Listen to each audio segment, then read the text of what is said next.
कर्नाटक येथील बँगलोरमध्ये हायग्राऊंड पोलीस स्टेशनमध्ये रोहित पवार यांची तक्रार घेण्यात आली। कायद्यामध्ये लेखी स्वरूपात तरतूद 2024 मध्ये आली असली तरी झिरो FIR ही काही नवीन संकल्पना नाही। रोहित पवार हे महाराष्ट्रामध्ये दडपणाखाली आहेत, भीतीखाली आहेत, ते बारामतीच्या पोलीस स्टेशनला जाऊ शकत नाहीत अशी परिस्थिती होती का? प्रत्येक वेळेस कायदा करावा लागतो, कायदा केल्यावर सुद्धा त्याचं राजकारण केलं जाते आणि मग अंमलबजावणीच्या पातळीवर सामान्य माणसांना न्याय मिळताना दिसत नाही, त्या कायद्याच्या तरतुदीचा उपयोग होताना दिसत नाही।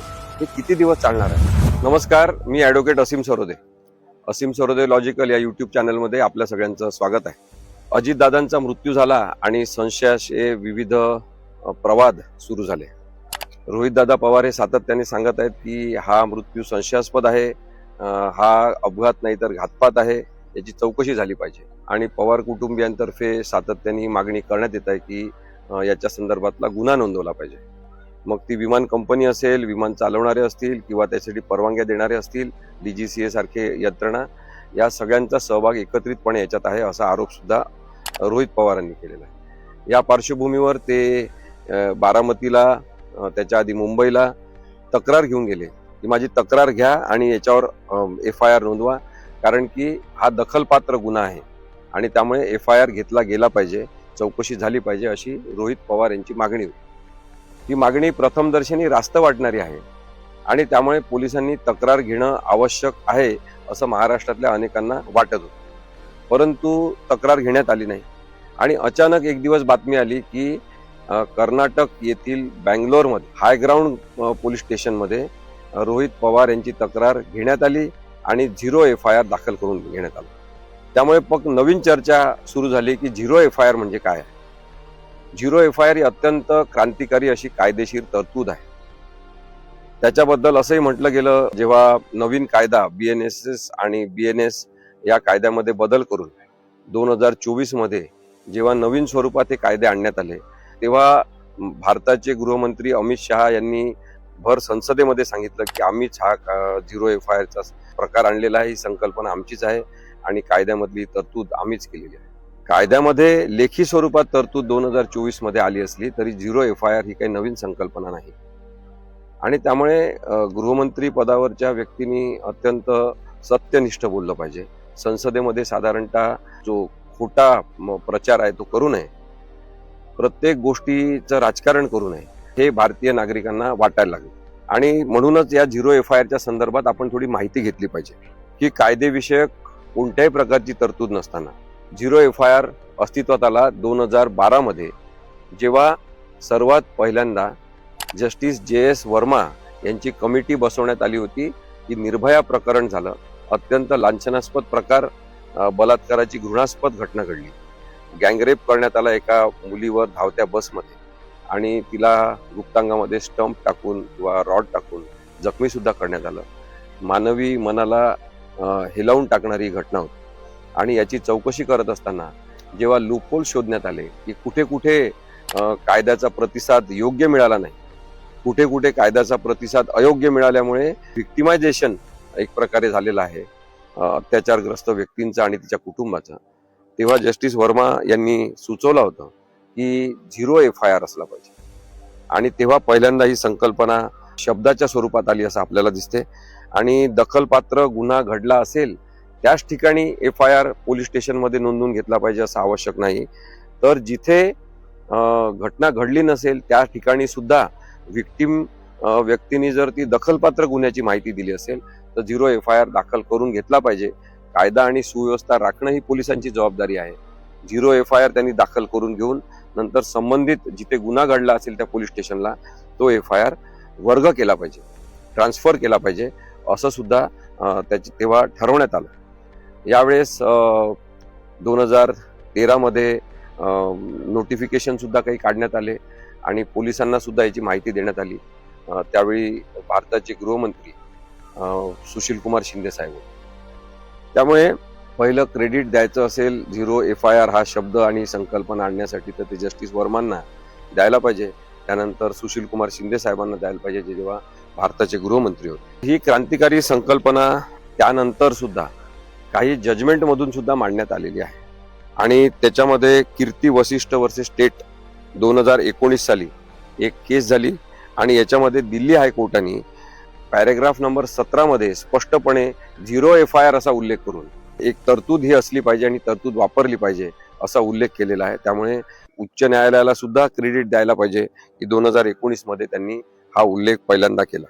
आणि त्यानंतर 2024 मध्ये 173 कलमामध्ये BNSSच्या ही तरतूद झाली की 3 वर्ष किंवा 7 वर्षापर्यंतच्या शिक्षा असतील किंवा त्यापेक्षा जास्त भयानक गुन्हे असतील अशा गुन्ह्यांच्या प्रकरणांमध्ये प्राथमिक चौकशी करून संबंधित पोलिसांना अधिकार नसेल, अधिकार कक्षा नसेल किंवा त्यांच्या ज्युरिस्डिक्शन मध्ये घटना घडली नसेल तरी सुद्धा त्यांनी FIR नोंदवून घेतला पाहिजे आणि त्याला 0 FIR म्हणजे FIRच्या जागी 0 देऊन त्यांनी FIR नोंदवून घेतला पाहिजे.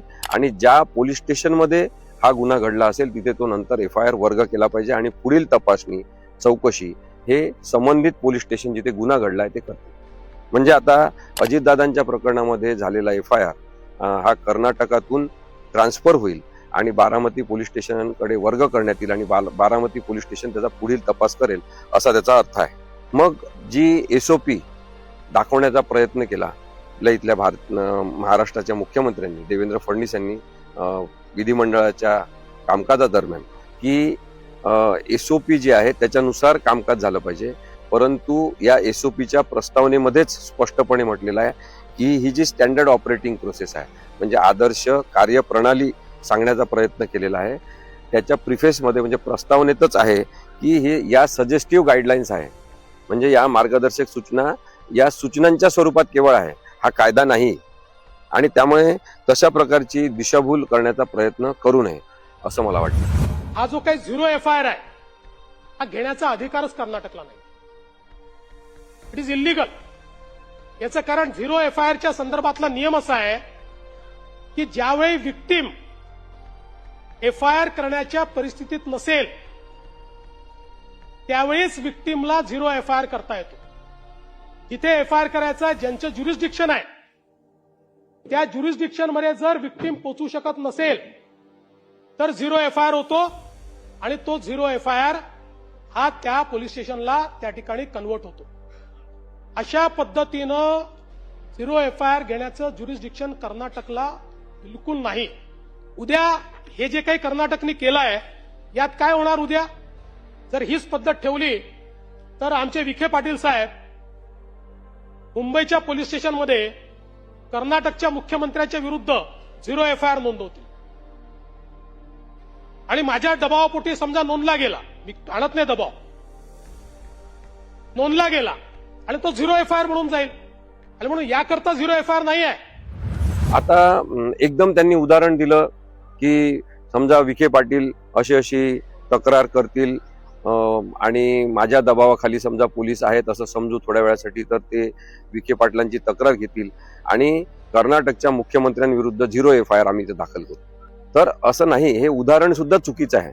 म्हणजे कोणतीही अॅनॉलॉजी याच्यामधली जुळत नाही आणि तुम्ही कोणतेही उदाहरण देता, कशाही स्वरूपाचं उदाहरण देता, कशासाठी मुख्यमंत्र्यांच्या विरोधात त्या कर्नाटकच्या FIR दाखल करणार आपण? प्रत्येक गोष्टीमध्ये अशा पद्धतीचं राजकारण आणायचं हे चुकीचं आहे. तुम्ही कायदा सांगा, तुम्ही SOP सांगितली ना त्याचप्रमाणे हे तुम्ही सांगू शकला असतात की रोहित पवार हे महाराष्ट्रामध्ये दडपणाखाली आहेत, भीतीखाली आहेत, ते बारामतीच्या पोलीस स्टेशनला जाऊ शकत नाहीत अशी परिस्थिती होती का? मग ते कर्नाटकमध्ये जाऊन त्यांनी तक्रार का दिली अशी तुम्ही मांडणी केली असती, ती समजण्यासारखी आहे. तुम्ही अशी कशी राजकीय स्वरूपाची मांडणी विधिमंडळामध्ये करता की जर विखे पाटलांनी उद्या दाखल केला FIR कर्नाटकच्या मुख्यमंत्र्यांविरुद्ध तर काय होईल वगैरे? आपण नेहमी रागाने, द्वेषाने आणि चिडून का बोलतो हा प्रश्न आहे प्रत्येक राजकीय लोकांसमोर. विचार करावा मुख्यमंत्र्यांनी तरी, गृहमंत्री आहेत ते, काही बोलून लोकांचं कायदेविषयक प्रबोधन होणार आहे का?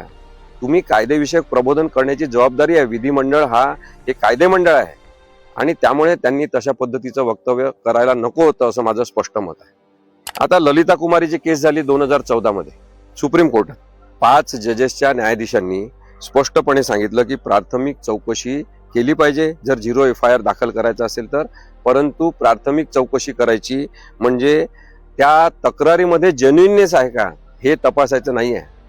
एवढंच बघायचं आहे की जो गुन्हा घडलेला आहे, ज्याबद्दलची तक्रार देण्यात येत आहे, ती तक्रार ही दखलपात्र स्वरूपाची गंभीर अशा कॉग्निजेबल स्वरूपाची आहे का, एवढंच प्रायमरी पोलिसांना बघायचं आहे आणि तो गुन्हा नोंदवून घ्यायचा आहे, असं ललिता कुमारीच्या केसमध्ये आपल्याला दिसते.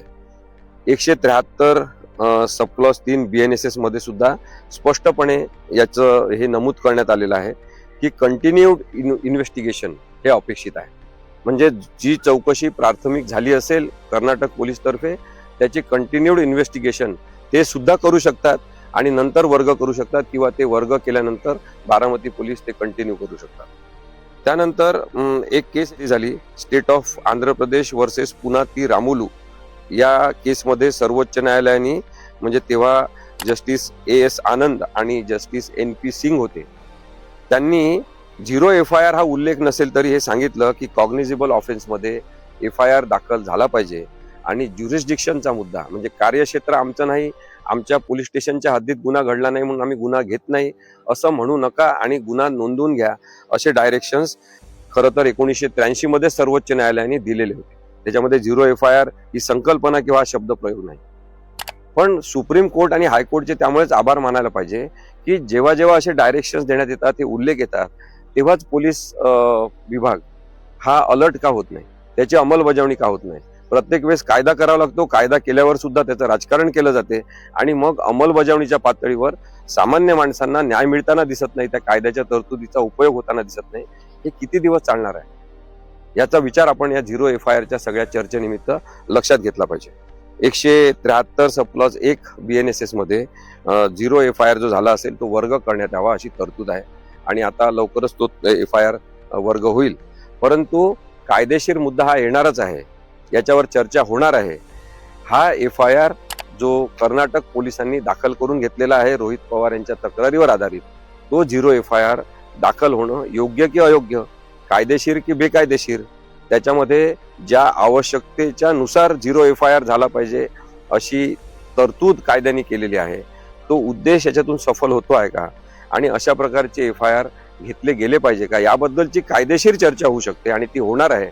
भविष्यात हे स्पष्ट होईल की 0 FIR ही जी तरतूद आता कायद्यामध्ये आहे त्याचं उद्दिष्ट, त्याची व्याप्ती आणि त्याचा उपयोग कशा पद्धतीने झाला पाहिजे, त्याबद्दल खरं तर देवेंद्र फडणवीस यांनी बोलायला पाहिजे होतं, परंतु ते त्याबद्दल बोलले नाही. आपल्याला हे समजून घ्यायला पाहिजे की कायदा लोकांच्या उपयोगासाठी आहे. भीतीच्या आणि दडपणाखाली जगणाऱ्या लोकांना सुद्धा अन्यायग्रस्त असतील तर FIR नोंदवता आला पाहिजे, म्हणून 0 FIR ची तरतूद. विशेषतः लैंगिक अत्याचारांच्या प्रकरणामध्ये, बलात्काराच्या प्रकरणामध्ये, जिथे जाती धर्माच्या आधारे माणसं अल्पसंख्याक आणि बहुमताच्या दडपणाखाली असतात, तिथे बहुसंख्याकांचा दबाव झुगारून सुद्धा आपण FIR नोंदवू शकलो पाहिजे, याच्यासाठी ही तरतूद आहे. आणि त्या तरतुदीबद्दलच्या कायदेशीर विश्लेषणासाठी आपण सगळेजण आता तयार राहिलं पाहिजे, कारण की एका नवीन कायदेविषयक वादविवादाला कर्नाटक पोलिसांनी 0 FIR अजितदादाच्या प्रकरणामध्ये घेतल्यामुळे सुरुवात झालेली आहे असं आपण म्हणू शकतो. शेवटी कायदा आपल्या भल्यासाठी आहे, कायदा कोणाचाही बदला घेण्यासाठी नाही, समजून घेतलं पाहिजे. After all it's logical.